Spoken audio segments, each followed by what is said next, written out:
ওটা পটলা তো? পটলা এখানে কেন? ওসলা ওখানে এভাবে কাঁদছে কেন? ওসলা তো আজকে বিয়ে কথা। যাই গিয়ে শুধাই কি হলো শালার। আরে তুই এভাবে কাঁদছিস কেন? তো কি হয়েছে রে? আর তুই শালার তো আজকে বিয়ের কথা ছিল রে, তুই এখানে কি করছিস? কে রে? ও ফটিকে, তুই এসছিস রে ভাই। আমার জীবনটা শেষ হয়ে গেল রে ভাই। আমার কপালটা পুড়ে গেছে রে ভাই, কি করব? আরে ভাই তোর তো আজকে বিয়ে কথা, তা তুই এখানে কি করছিস? একা একা বসে কাঁদছিস কেন? কি হয়েছে খুলে বল তো ভাই, একটু শুনি। কি আর বলবো রে ভাই, যাকে বিয়ে করবো বলে বিয়ে করতে গেছিলাম সেই মেয়েটি পালিয়ে গেছে রে ভাই। আমি এখন কি করবো রে ভাই, তুই আমাকে বোঝা রে ভাই। কত স্বপ্ন দেখেছিলাম, কত স্বপ্ন। আরে ভাই, তা মেয়েটার কি কোনো ভালোবাসা টালোবাসা ছিল নাকি? আমার তো তাই মনে হচ্ছে, কোনো ভালোবাসার সঙ্গে পালিয়ে গেছে মনে হয়।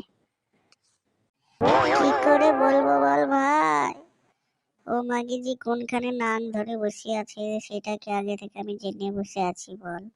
আমি কি করে জানবো? ও তো আমার সঙ্গে কথা বলতো রে ভাই কত সুন্দর করে। আমি তোর প্রেমে পড়ে গেছিলাম রে ভাই। ও মাঝে যে আমাকে এরকম করে হেলাই করে দেবে আমি বুঝতে পারিনি রে ভাই। তাই তো রে ভাই, কি আর করবি, কিছুই তোর করার নাই।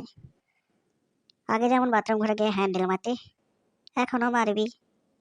কি আর বলে সান্ত্বনা দিব বল, এছাড়া আর আমার কিছু বলার নাই, বুঝতে পারলি?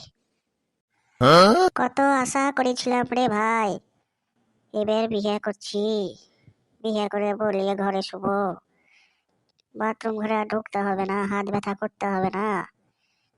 কিন্তু আর কপালে কই, সেই বাথরুম ঘরে গিয়ে আবার সেই হ্যান্ডেল মারতে হবে। কিছুই করার নাই রে ভাই। তাহলে এখন কি করবি বলছিস, কি ভাবছিস তাই বল। কি করব বলছিস? যদি ওই মাগিকে কোনোদিন আমি কোথাও দেখতে পেয়েছি রে ভাই, ওইখানে ওর কাপড় তুললি পদ মেরে ছাড়া খাড়া করে দেবো রে ভাই, ওকে ছাড়া খাড়া করে দেবো। ঠিক বলেছিস ভাই, ঠিক বলেছিস, ঠিক বলেছিস। চল ভাই, চল চল চল চল, আর এক করে থাকিস না, চল ভাই চল। হ্যাঁ ভাই চল, এখানে বসে থেকে তোর মাগে আর ফিরে আসবে না। চল ভাই ঘরে চল। কি বন্ধুরা, ভিডিওটি কেমন লাগলো? ভিডিওটি ভালো লাগলে অবশ্যই একটা লাইক, শেয়ারও করবেন এবং চ্যানেলটিকে সাবস্ক্রাইব করে রাখবেন এরকম নতুন নতুন ভিডিও পেতে। বাই।